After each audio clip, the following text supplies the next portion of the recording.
नमस्कार। जो लोग गायक होते हैं वह अपने गले को लेके बहुत सीरियस रहते हैं, क्योंकि वो उनका बॉडी का मेन ऑर्गन बन जाते हैं। इसलिए उनका गला भी काफ़ी प्रैक्टिस के कारण सेंसिटिव भी हो जाते हैं। मौसम का चेंज होना, खान पान की डिफरेंसेस, लाइफस्टाइल से उनकी गायकी में काफ़ी प्रभाव पड़ता है।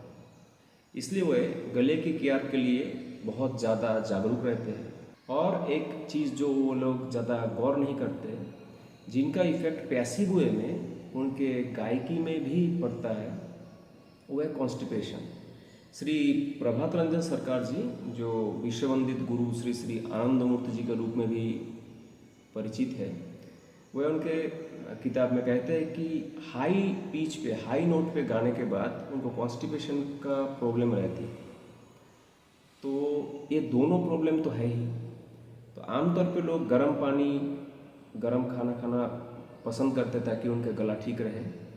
मगर बहुत समय गायक लोग अपनी जो एसिड फैक्टर है बॉडी में, जो पित्त की भी फैक्टर है, इसको इग्नोर करते हैं या उसके बारे में उतने उनको संबित नहीं रहता है। बहुत लोग, सबका बात मैं नहीं बोल रहा हूँ। तो उस कंडीशन में उनको अपने भोजन पे भी खास ध्यान देना है, क्योंकि उनका बॉडी क्षारीय रहे, एल्कलाइन रहे, एसिडिक ना रहे।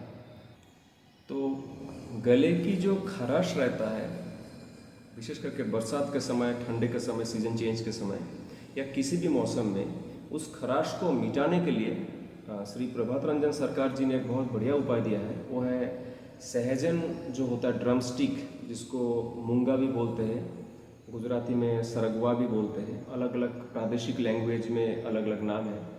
उस सहजन के जो पेड़ होते हैं, जो मैच्योर्ड पेड़ है, उसमें खाल तो ऊपर रहता ही है, उसकी जो बर्क है, तो उसकी थोड़ा पोर्शन की बर्क लेके उसको धीमी आंच में पानी में उबाल के उस पानी से अगर गर्गल करें तो उनके गले मसृण हो जाते हैं और सुंदर आवाज़ निकलता है, गले की खराश भी धीरे धीरे मिट जाता है। तो ये आप लोग कर सकते हैं अगर आप लोग गायक हैं, ये आपको बहुत फ़ायदा करेगा।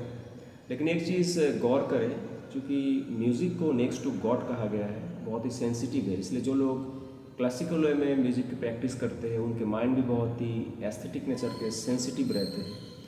जैसे आप अपने म्यूज़िकल इंस्ट्रूमेंट का हारमोनियम, तबला, गिटार, बीना या आपका जो एसोसिएट गैजेट्स है, उसका आप जैसे केयर लेते हैं, क्योंकि वह आपका गायकी को और ज़्यादा एनहेंस करता है।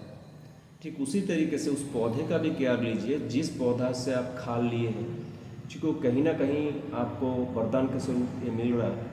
इसलिए केवल खाल को काट के आप ले आए, उबाल के पी लिए, आप क्योर हो गए, लेकिन वो जो पौधा है वो सफ़र करता है। तो इसलिए आप कहीं भी पौधा से लेना है तो आप गोबर और मिट्टी का लेप बना लें, और उसको जितना आप खाल काटे उसको आप लेप से मोड़ दें ताकि वो पौधा सूख ना जाए। और एक ही पौधा को बार बार टेम्परिंग करना उचित नहीं है, क्योंकि पौधा की जो प्राण रस है खत्म हो जाता है। तो हमें सेंसिटिव अपने प्राणीन जगत के प्रति भी होना है। तो इस तरीके से आप सुबह शाम खाली पेट या भरा पेट कभी भी हो, इस पानी से गर्गल करेंगे थोड़ा मात्रा में। मान लीजिए 2-3 इंच का बर्क ले लिए, गीला हो कोई बात नहीं, और कहीं से अगर मिला है तो उसको ड्राई करके सूखा के भी रख सकते हैं।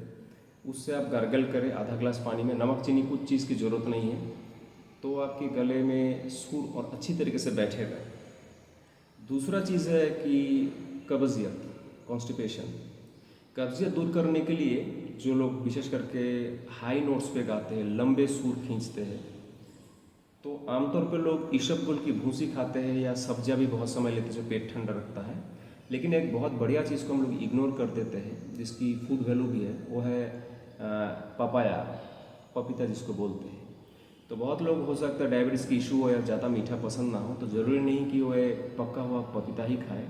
कच्चा पपीता या तो पौधा लगा ले, 6-7 महीने में फल देना शुरू कर देता है, या बाज़ार से लाए पपीता को आप उबाल के इवनिंग टाइम पे उसको आप ऐसे ही खाइए। वो आपका लीवर के लिए भी बहुत बढ़िया है, उसमें पेपाइन रहता है जो आपके डाइजेशन में भी हेल्प करेगा और आपकी कब्जियत दूर कर देगा। दूसरा, बॉडी के जो एसिडिटी फैक्टर है उसको रेगुलेट करने के लिए तो बहुत कुछ है ऐसे, क्योंकि इंडिया का ऐसा क्लाइमेट को धारण करता है जहाँ पे बहुत सारे स्पाइसेस होते हैं।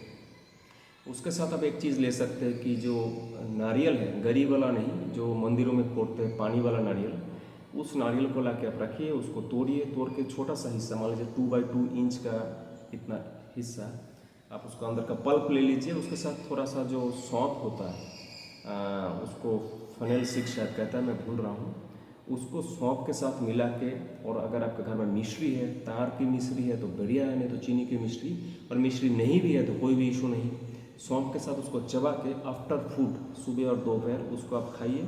तो इसमें काफ़ी मात्रा में मिल्क प्रोटीन भी रहता है और आपका डाइजेशन भी अच्छा करेगा, मतलब गैस एसिडिटी रेगुलेट कर देगा और कब्जियत का भी प्रॉब्लम दूर कर देगा। आफ्टर फूड इसको लेना बेहतर है। तो इस तरीके से आपको मैं दो चीज़ बोला, एक तो हो गया कॉन्स्टिपेशन, जो कि हाई पिच पे गाने से जो होता है, तो उसके लिए आप अपना पेट का केयर करें। दूसरी चीज़ ये है कि जो सहजन का खाल है, तो आप लोगों को इसको अगर गौर करेंगे तो जो गायक लोग हैं उन लोगों को काफ़ी आराम मिल सकता है। वीडियो को लाइक करें और शेयर भी करें अगर अच्छा लगा हो तो। आपका दिन शुभ हो।